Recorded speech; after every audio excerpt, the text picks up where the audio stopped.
Guess.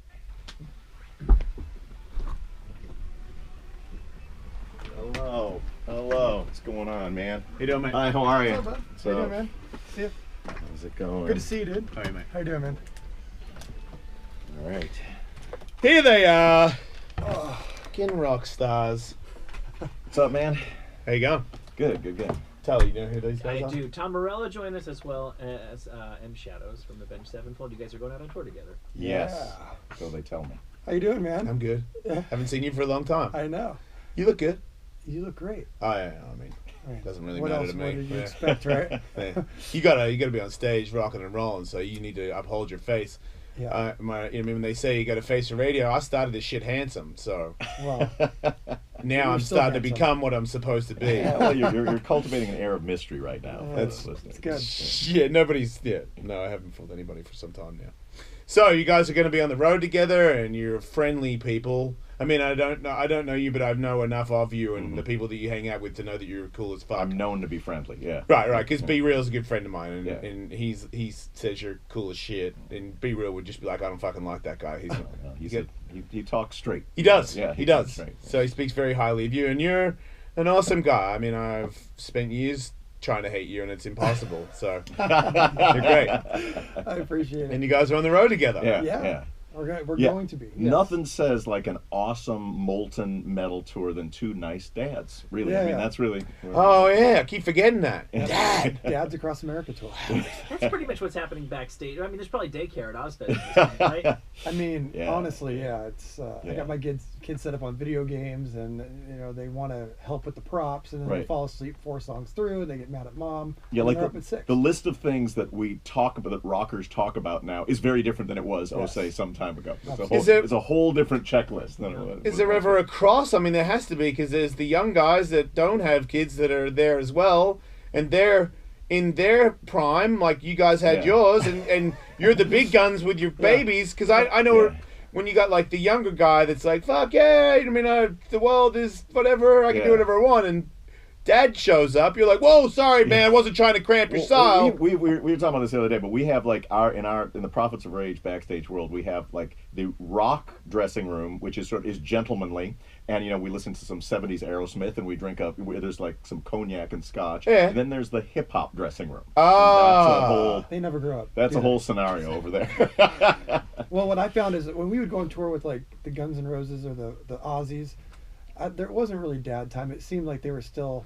Yeah, because I was. Yeah, But we all know in it. Yeah, they're Ozzy in it. They're in it Ozzy for was a life. different machine, Yeah. and he had not decided to be a part of civilization yet. You know, like I feel like now he's sort of sobered up enough to be like, "Whoa, man, that was really bad. What I did there. Sorry, everybody." Yeah. You know what I mean? Now I'm struggling with drug addiction for the rest of my life. Like it's just like everybody else who's a junkie. So am I. So he's ratcheting it back at 70. Right, Like, that's when he right. But when you finally- hear all the stories of like when he did Snorted Ants with Motley Crue, he'd had fucking 3 children already by the ant snorting. He might have You made guys, breakfast that morning. right? Yeah. Right, he probably burped somebody before he snorted ants.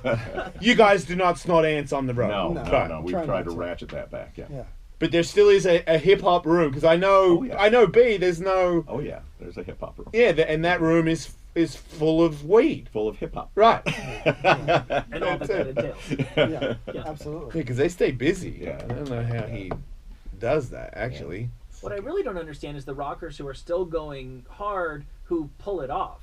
I can understand the guy who still kind of sells it out there, but he's like on the treadmill backstage, and I can understand the pile who's playing at the Hollywood racetrack. Right. What I don't understand is the guy, and I don't want to name any names, who was doing lines last night and is actually, but still looks the part and plays the part. I don't know how it's humanly Yeah, well, possible. that's the Keith Richards constitution that a very, very, very tiny percentage of rockers have, which unfortunately is like this kind of beacon, which causes a lot of other people to sort of try to do that, and they die. Yeah, they get dashed against the rocks. Yeah. No, because I've been near them recently, and I'm like, oh well, if you're okay. Yeah. I mean, I go to the gym all the time. Yeah. I should be fine. Even though like 10 not years how it works, 10 years man. ago I would have said I've got to get out of this room. Yeah. But and now we're talking about rock stars that are older than me, and they're like, "Come on, man, you want to?" And I'm like, "Do I want to? Wait, do you do that still? Oh my God, how do you?" And then I've had somebody like somebody you just mentioned, somebody at that level that was in here not so long ago, who was for sure tanked. Yeah. Talking about how fucking hungover they are. And I'm like, man, you're fucking 60-something. Oh, just drinking coconut water. Some people are able to maintain that elasticity. Yeah. I am not among them. Right, so when you know it, you call it, and then you move on. Because that's how I was. I have everyone's like, man, you can do this, I can do that. I'm like, yeah, I could. And then it became, I could not. And being an addict, I would love to just keep riding that train. It made it very comfortable. I was used to it. But apparently, no. Apparently now, if I was to try and join that gang, the next day, I would not show up for anything. For the rest of your life. Yeah, which and apparently these other dudes that are like, got fucking 20 years on me are just like, oh, coconut water, I'll be alright. I'm like, fucking coconut water at 65, that will pull you back. Because that fucking wouldn't pull me back at 35. Yeah, that's a dangerous example, though. It's a dangerous example. Anyway, we're going on tour together. Yeah. Hey, that's fantastic. We're going on tour together. Well, we pick and choose our battles. Yeah. Certain moments will be fun. That's right. That's right. But you got young guys on there as well, though. We right? do. Well, we have horror. And we have 3 Days Grace. They're not young though. Yeah, they're right. They're kind of in the. Yeah. I don't know them. What do we call ourselves now? We're like we're not old. We're not young. I mean, the way I look at it though is, I mean, and I don't know if you feel this, but I've been, in a number of bands that have played these size venues for some time. But with us, this is also a new band. So we go out there both with kind of the experience and the catalog of Rage Against the Machine, Audioslave, Public Enemy, etc. But we also have a chip on our shoulder, like we're a brand new band, playing these venues. So there is a youthful exuberance to the vibe. I sense that. I feel like when it first started, there's new people, and you've got where you come from and where the other people in the band come from, and they're crossing the streams. Yeah. And you're going to have people question whether that's going to work or not. Right. Even I was like, oh, wow, that's crazy. But I'm like, you know what? If all people we were going to put that guy, that would be the guy. Yeah. But who am I? And then, obviously it works out great. But yeah, you got a lot. You were Rage Against the Machine. He's, and there's Be Real, and there's all these things that you're going to fuck up if you don't come across solid. Exactly. And you can't take it for granted. I mean, that's the thing about chemistry is you have to figure out, like, when the only way a band can be great is if it has chemistry, not if it has members with resumes. That doesn't mean anything when you step on stage. So. Yeah, we talked about that earlier in the show, wasn't that the band you were talking about? Mr. Big? Yeah, Mr. Big. That did Just not. because you have the greatest guitar player in the world, and the greatest bass player in the world, the greatest singer, doesn't always guarantee you'll be the greatest band. Yeah. Are you a Mr. Big fan? I remember the video. I think they first came out with like the hot video, like with the a lot of shredding in the video, the first one. Then they came with the ballad, which was a surprise for all of us, Well, they had to sell records. Yeah, it was a bit of a surprise. So you're also kind of crossing streams of fan bases a little bit. Obviously, you're two great hard rock bands and metal bands, but I'm particularly curious about, I feel like the Avenged Sevenfold fan is like, fuck yeah, let's party, and Prophets of Rage, you guys are coming with a little bit more of a message. Do you think about the spoonful of sugar you've got to put that with? I mean, there's plenty of, throughout the history of, Rage Against the Machine and in the 2 years now of Prophets of Rage, there are plenty of people who either come for the aggressiveness of the music, period, and like to get in the pit, or who have no idea. Like, we played a bunch of these metal festivals last summer in Europe, and a lot of it's fans who are 16, 17, 18 years old who weren't alive when the first Rage record came out, and they're just there to have a good time and let's see what this thing is, and that's an exciting challenge, and I look forward to it. I think there is going to be some overlap with our fans, but I'm more excited about the fact that there's not, and there's going to be a lot of your fans that have no idea what's going to happen. Maybe you've never heard anybody rap on stage before, and vice versa. There's all the tours that got announced this week. I mean, they're tours you'd expect. This is a tour you wouldn't expect. Yeah. I mean, these are 2 generations of different fans, 3 generations of different fans that are going to enjoy everything, but it's going to make them all kind of take a step back and kind of take in what all these bands are doing. It feels a little bit like that the very first year of Lollapalooza, where it was like, that's not a thing that goes out, where you have like a Jane's Addiction and a Susie and the Banshees and a Rollins band and a Living Cult. Like, those bands had never played together before. Now people sort of take, on your Sirius radio station or on your playlist, there's country and hip hop and heavy metal all mixed together. That wasn't the case. And this is the kind of tour which harkens back to, it's bands that are going, the one thing we have in common is throughout our entire careers, we have unapologetically, with no excuses, played the music that we love. Let the chips fall where they may. Yeah, I did a Big Day Out tour when I was a pro skateboarder, where you guys performed, and Big Day Out was a place where there was every kind of music that was played. So the headliners could change from, like you guys were the headliner one year, but there was I don't know, Pixies or Chili Sure, Peppers. sure. Just say anybody, didn't matter. And I don't remember anybody going, oh, Yeah. It was always like, cool, like another new band that we want to know. But for Avenged Sevenfold, you're the whole Rage Against the Machine. To me, maybe I'm older, but I don't see.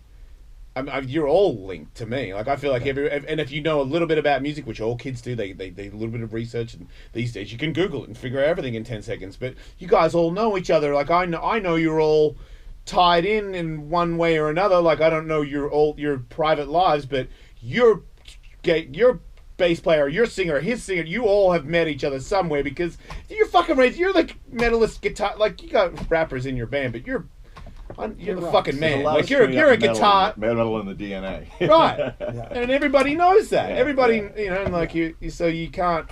I never met anybody that likes one and hates the other, unless you're just somehow your brother convinced you that you needed to. The one thing we have in common as well, which I'm very much looking forward to, is that there's a level of musicianship and like a commitment to musicianship in these two bands, which is not. I mean, to really a high level of musicianship. See, that's the which thing. Is not.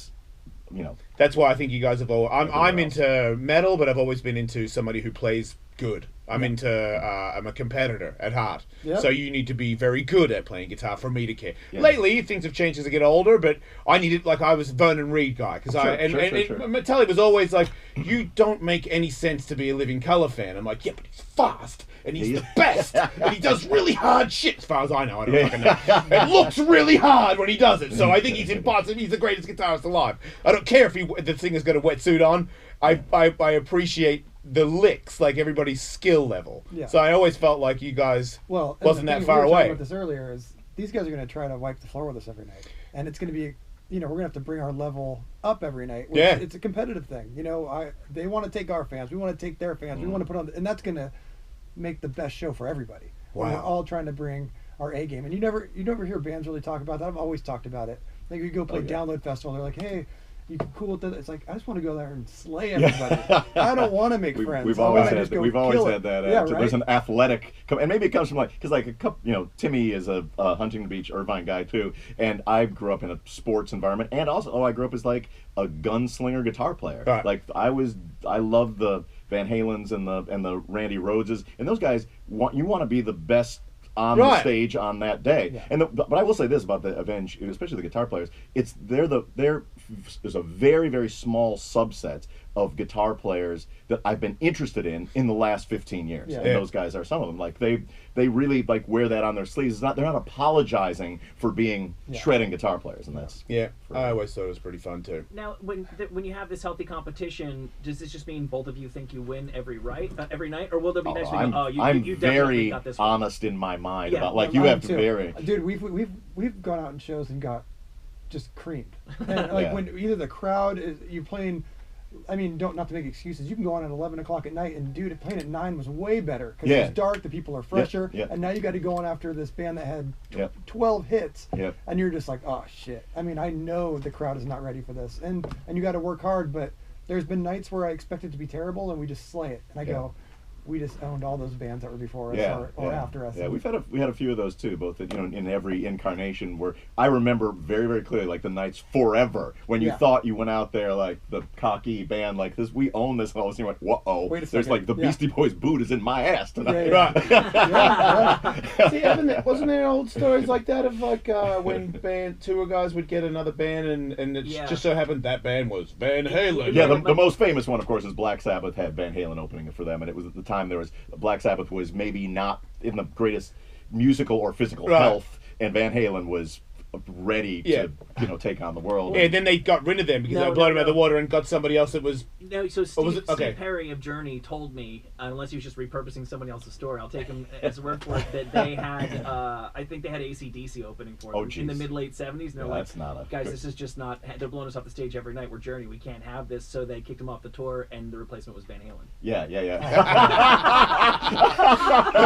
Well, whether that story is true or not, it's awesome. It's the most rock and roll story. It's awesome for everybody except Journey. Then they went, give us 38 special, just something else. A little hold on loosely up here. Yeah. Yeah, you mentioned Tim. Tim's been in here a bunch of times. Yeah. He wants to fight. He wants to box. Yeah, but I don't think he should because he's hit his head a bunch. Yeah, And I'm he's like, hit his head a bunch. yeah. And as a guy that's hit his head a bunch, you get to you got to like start calling out other head hitters. Yeah. It's not a good idea. You know what I mean? 'Cause Timmy literally is he's half titanium. Yes. He just has a plate in his head. Yes, I know. Yeah, he's like half metal. Yes, because he hit his head really hard. Yeah, a few times he's been knocked senseless on the trail. Yeah, you I know? told him, and there's like a thing there. Like doctors tell you that when you get knocked out a lot, to not get knocked out so much anymore. Yeah, So right. I was like, dude, I think you're awesome. I'm not going to be the guy that organizes your death. Like, I'm not. Everybody come to Ellis Mania. Watch my buddy die. Like, no, dude. Anybody that's had a head injury isn't in Ellis Mania. Wow. But he was.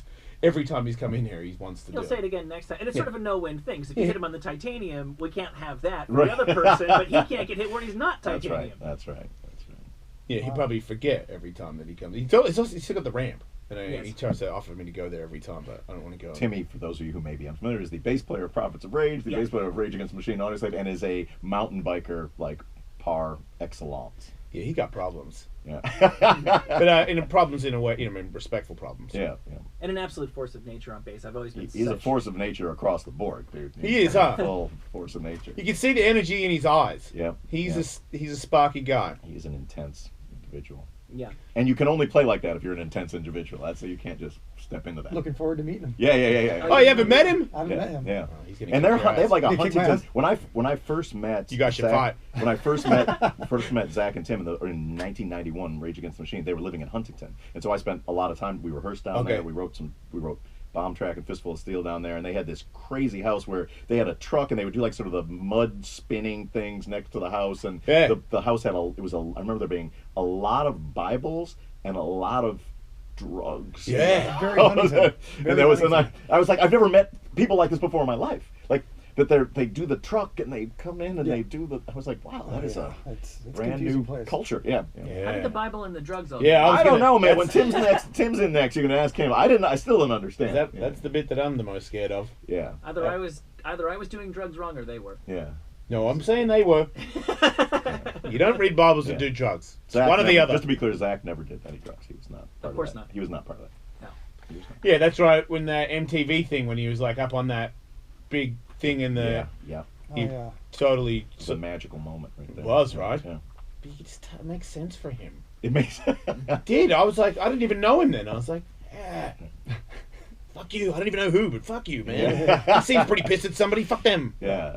Seemed like it was justified. He's quite an athlete because he was sitting. It was the 2000 VMAs, Yeah. and our song for "Sleep Now in the Fire" was nominated. Michael Moore directed it, and we had literally shut down the New York Stock Exchange in the making of the video. That's like right. the stuff that happened made the stock exchange for the first time in its 150-year history closed down in the middle. And so Tim was pretty sure that we were going to win this award, and instead it went to Limp Bizkit for "Break Stuff." Oh. And I don't know if that was connected necessarily, but he looked down the line. He had earlier in the day said, I'm gonna.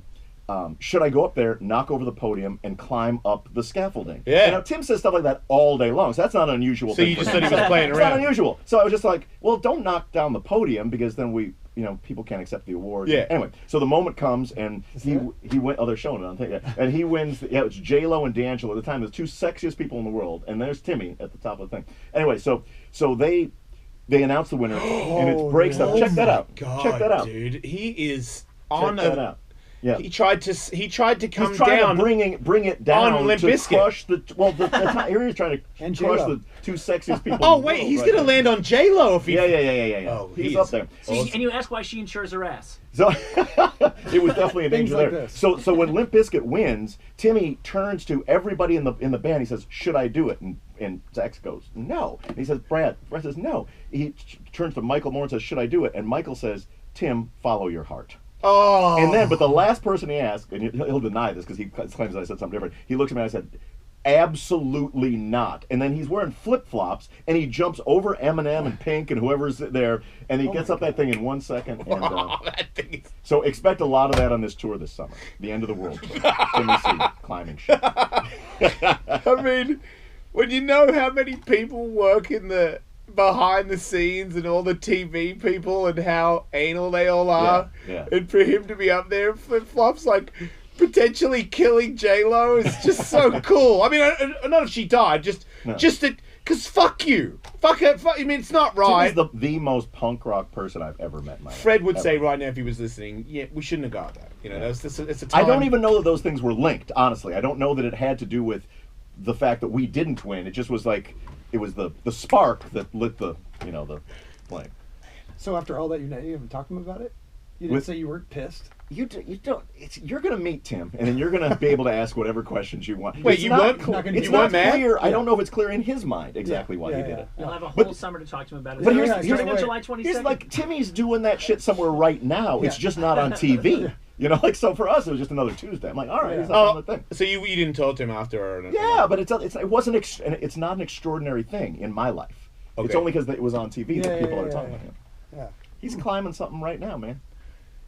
I mean, that's an injury right there. Yeah. You know, man, I really am getting old. This is fucking over. Because I remember watching that going, yeah! Like I just told you, fuck, I don't even know who, but fuck them. Now you're just thinking about, that poor set designer. Okay, that's going too far. Fuck the set designer, but I'm like, dude, you're gonna get killed doing that. It could break off and you could... back, watch your lower back. Watch your lower back. By the way, Did you even stretch first? Shadow's just looking at me like, what the fuck is that wrong thing with you? broke off. That was going to land on people. Right? And I've been on TV. That would have been insane. Yeah! Well, I mean, the aftermath of that, I mean, it got crazier off camera because there's like 30 cops, right?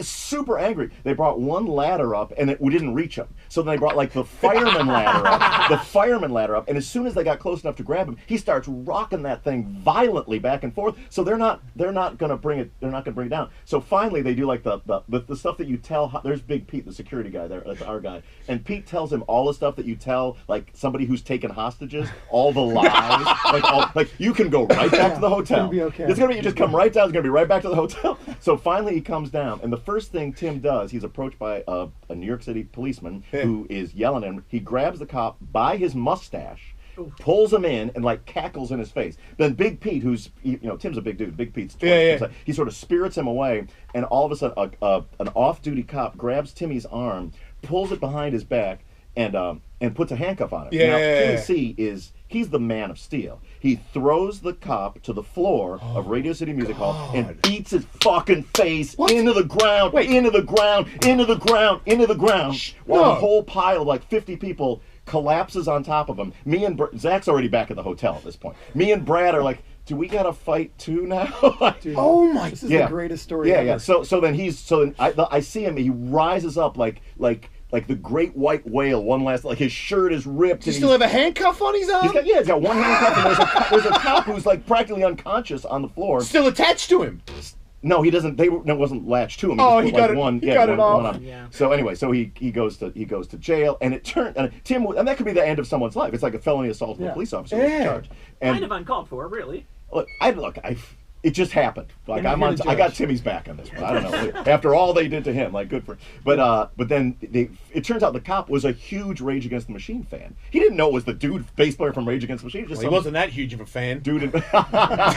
So I think Tim like gave him a bass, and then it all worked out. He doesn't do jail time. So him Mr. a bass. Shadows, that's what you have to look forward to. Wow. No, Tim has calmed down pretty dramatically. Man. I think every band needs the one crazy guy. Not two, not zero. The one guy keeps it fresh. As long as he's outnumbered. Yeah. Yeah, but it's like when you're crazy because you got a little bit of you can point the finger at the system a little bit. It's like, you know what I mean? Because the system is, if you analyze it too much with too much intelligence, you're going to get fucking angry and you're going to get on the MTV thing and try to break it off. So But you're still a rock star. You get paid money. It's not, your life is not that tough. So there's two things going on there. Because I see, like I said, the more I think about it, I choose not to anymore. Because I can't. I got kids. I can't leave. I can't Jeremiah Johnson and build a log cabin in the mountains and have a big rifle. I can't. My kids will be like, Daddy, why would you leave me? I'm like, I'm fine. I'm not going to. I'll stay. Yeah. But I could see how somebody. But there is a rock and roll essence to that dude, and it's always informed from day one. That has informed our music. Is his spirit of adventure. I like it. I'm looking forward to it. Yeah. I've seen you fall off shit onto people, right? And you're a big dude, so it's kind of unfair. But I've seen you do that. I've jumped off. You're an stage idiot. And Yeah. fallen off stuff. Yeah. Sounds like a tour of, full-on idiots out there. Everybody get a ticket and watch them fly into you or onto you or fucking, We may fall on top of you. wear a helmet Yeah. if you're going to go to this thing. Yeah. You So never are you know. ever concerned, because there's like a pyro scene in your world, are you ever concerned that you're going to get blowed up? We set what is it? What's the San Antonio place? The Alamo Dome? Yeah. We set that on fire by accident. Pyro hit Yeah. a piece of cloth hanging from the ceiling and went up gosh. to the top. And Kind of crossed your arms like you're a bit proud of it. I'm a Lakers fan, so. Okay. It's happy to set fire to stuff. Good for you. Well, San Spurs Antonio, play. Spurs play there. You ever So. catch that he might be telling you to lay off the pyro because you might No, be no, no. stealing some show there? I grew up. Kiss was my first favorite band. saying. All the more pyro, the better. saying. I just don't want to get blowed up too. So I want to know like the You're not spots gonna- and when it There's comes on. spots, yeah. We got guys watching. Oh, yeah. Yeah, we got guys watching. Yeah, you've got his explosions under your stage. Yeah. I nearly got They will not be out blown there up at an Ozzy show.